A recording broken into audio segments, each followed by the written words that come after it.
Welcome back, Giants fans. Today we have the mock draft video. So I'm doing a Giants mock draft, of course, trying to do it for accuracy, what I think the Giants will actually do in this draft.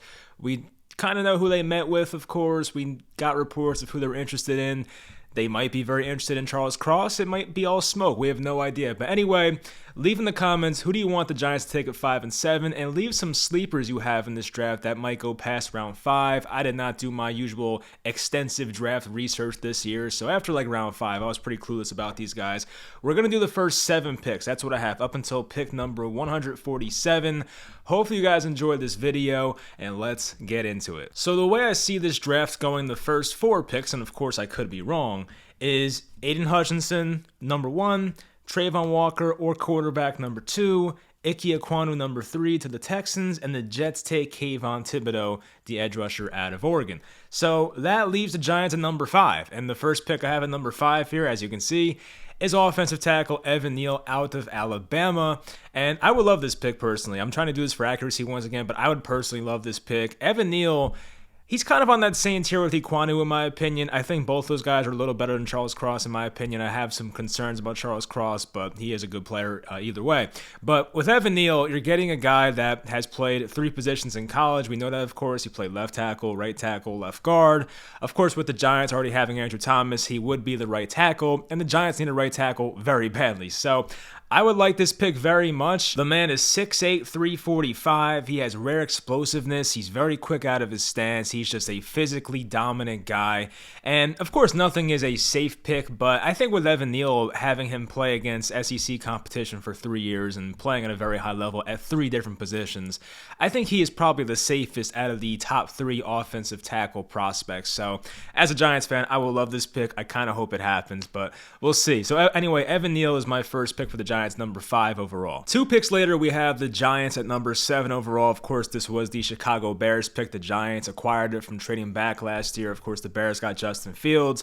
So at number 6 overall, pick right before this, I think the Panthers are going quarterback. It seems like Kenny Pickett. I don't know if I agree with that, but it seems like that's going to happen. I mean, we'll see, of course, what actually happens in the draft. But in this case, this man would still be on the board. Ahmad Sauce Gardner out of Cincinnati, the cornerback, and I think this would be a great pick for the Giants. I've talked about this quote many times, how Don Martindale trusts his scheme to get pressure, and he wants to have really good corners on this team. And Sauce Gardner is maybe, for all intents and purposes, the best corner in this draft. It seems like it's him or Derek Stingley. I'm sure there are some Trent McDuffie fans. I do like him, but I do prefer the Stingley or Sauce Gardner over him. But still, getting Sauce Gardner, 6'3", 193, of course, can play outside. Never allowed a touchdown in college. I know we heard the same stat about DeAndre Baker. But you look at Ahmad Gardner, and he is built so perfectly for cornerback. Has an amazingly long wingspan, and of course, that's going to help for a corner. He has a ton of experience in press man. I heard this on a PFF podcast, but I'm pretty sure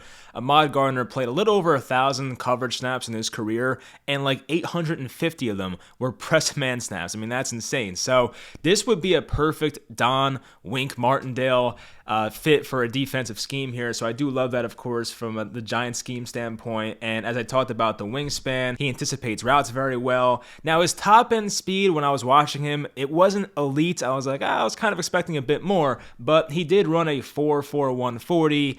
Kind of put the kibosh on that. I know that the times and the combine were a bit sus, but still, a 4.41 is very good for a cornerback. And look, even if you're running like in the low 4.5s as a cornerback, like you can survive. We know about Richard Sherman and his history and guys like that. I think Josh Norman had a slow one, and there's a few other cornerbacks. Xavier Howard didn't have the best one. So yeah, I mean, you don't have to have the best 40 time for a corner, but when you have long arms like Ahmad Gardner does, you're going to be fine. His competition level in college was only decent. He only had like a couple tough matchups, so that's like the one concerning part. But this guy definitely deserves to be a top 10 pick in the NFL draft, and I think if the Jets were to pass on him at 4, there's a decent chance he falls number 7 to the New York Giants. For the Giants round 2 pick, number 36 overall, I have him taking linebacker Leo Chenal out of Wisconsin, 6'3", 250. The guy had an amazing combine and really made a name for himself the past year or so. But this is another guy that I think would be an awesome fit for Don Martindale's defense. I'm kind of having that mindset of who would fit this defense very well, trying to put myself in Joe Shane's shoes, like who would fit this defense. And I think Leo Chenal would be that guy because, as I've mentioned before, we went over this in the Don Martindale video when he was hired. He's had like the highest blitz percentage in like the last 3 out of 4 years in the NFL, and he wants to be very aggressive. And you talk about blitzing linebackers, who's the best at it? I mean, Leo Chenal by far. He will literally send centers back. He'll send guards back. Like, he is so strong. Most times when a guard or a center gets their hands on a linebacker, I mean, the offensive lineman's going to win. But for some reason, Leo Chenal is just so strong that he's able to push those guys back and actually be a very good blitzer. So I think it would be a good fit from that standpoint. He is 250, and I know a lot of modern-day linebackers are more in that 230, 235 range, but despite him being 250, he still moves very well in my opinion. He was amazing against the run in college. I know stopping the run's not the main priority these days, but still, he does these things at such an elite level that I think it's worth it for an early second round pick. Now, for coverage, Wisconsin did not put him in many coverage situations. He was kind of just a free roamer, got himself a lot of tackles that way. But at the same time, he does have the ability, in my opinion, to be good in coverage. He just was not asked to do it in college. He only had 1 pass breakup in college, had 1 interception. So you're not getting much of a sample size in terms of pass coverage for Leo Chenal. But you talk about a guy that can blitz, stop the run, tackle very well. This is it. And the Giants have been looking for a great linebacker for a long time. I know Blake Martinez was really good in 2020, but we have not had like a good draft pick linebacker in a very long time. And I think Leo Chenal could be that guy. So I think the Giants might go in this direction with their second round pick if he's still on the board. For the Giants' third round pick, number 67 overall, it's Cole Strange, the guard, left guard specifically, out of Chattanooga. 6'5", 307, 33-inch arms. Now we know the Giants have a need at left guard. We know that Mark Glanowski could play right guard for this team. The Giants should have enough center depth with Max Garcia, John Feliciano, and in this scenario, you would have your right tackle with Evan Neal, and of course you have Andrew Thomas. So if you were to get Cole Strange or some other guard at left guard here, you're going to fill out your offensive line that way. So will Cole Strange be a day one starter? I think he could be, but there are some things to work on technique-wise. I think people said his hands get too wide and things like that. But Cole Strange is a very good athlete, amazing first step, gets off the line very well for an offensive lineman, plays with a lot of nastiness. You'll see him on tape. He'll just continue to block until the whistle sounds, which I do like, of course, for an offensive lineman.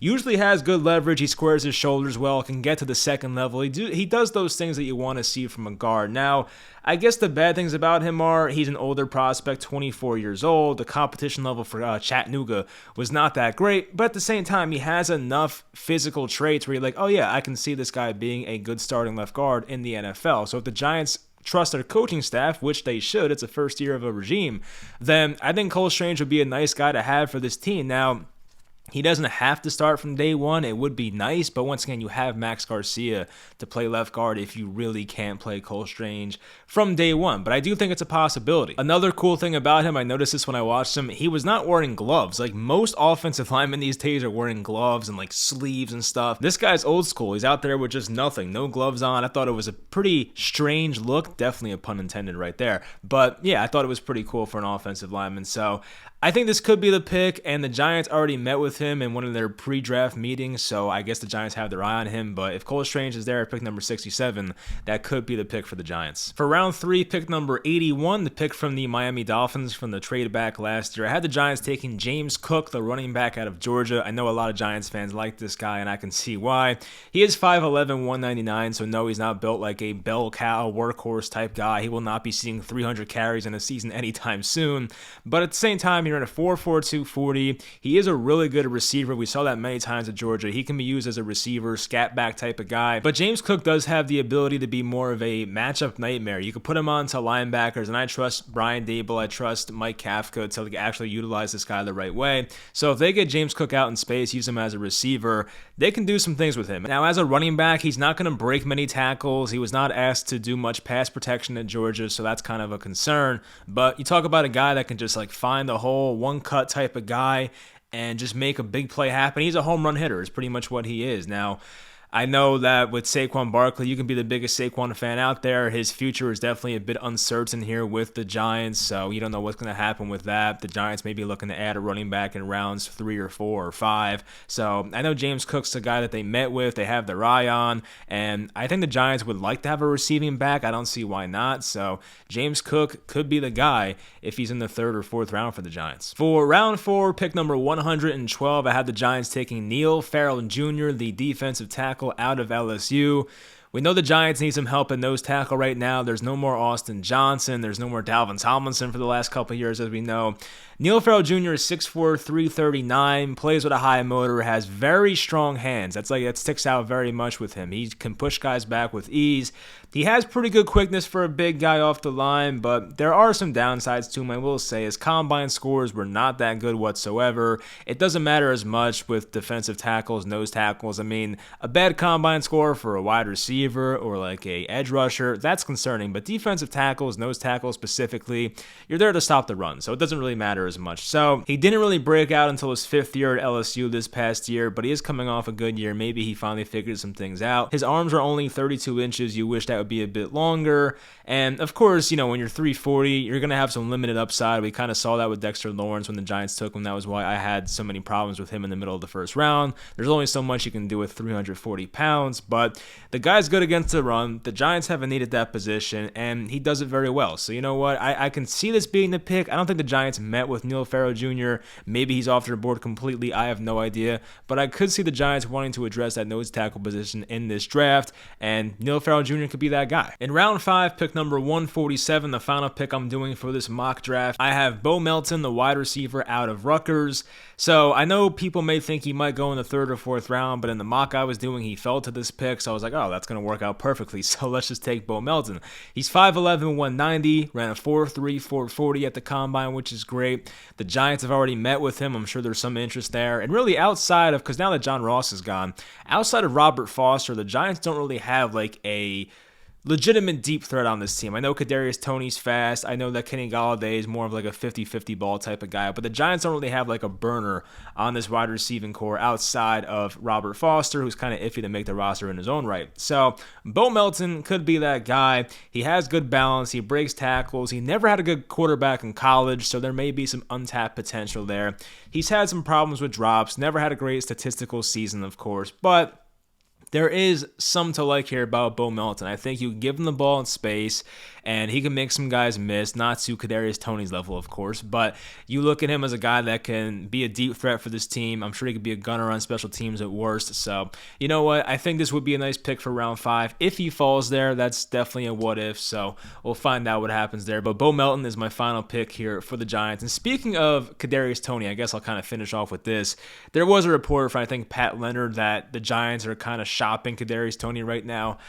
I don't know if I completely buy that. I mean, I could see it because he's not showing up to the voluntary workouts, and he's from a different regime. He was picked by Judge and Gettleman. I could see the Giants being a bit fed up with it, but at the same time, it just seems like it's very hard to believe. And if you're a different team out there, why would you trade for Kadarius Tony? Like, what has Kadarius Tony shown you to trade a first-round pick for him? The Giants are apparently seeking a first-round pick in return. If I'm a different team out there, if I'm like the Carolina Panthers or something, why am I trading a first-round pick for Kadarius Tony? Like, I just think by default, he'll be back with the Giants next year. I'm not as concerned as some other people that Tony has not shown up yet, but at the same time, it would be nice. But there's a lot of time left. The season does not start until basically August. It is still April 23rd. I think we'll be fine in this situation. It would be shocking to see him traded, but I guess it's not impossible. We'll find out what happens there, but definitely some interesting news that came out yesterday. Anyway, that's going to do it for my mock draft, trying to predict what the Giants may do in this draft coming up on Thursday already. Very exciting stuff. Hopefully you guys enjoyed. Now leave in the comments once again, who do you want at 5 and 7, and leave some sleepers you have in this class that I should look out for. So hopefully you guys enjoyed, and I'll talk to you guys next time.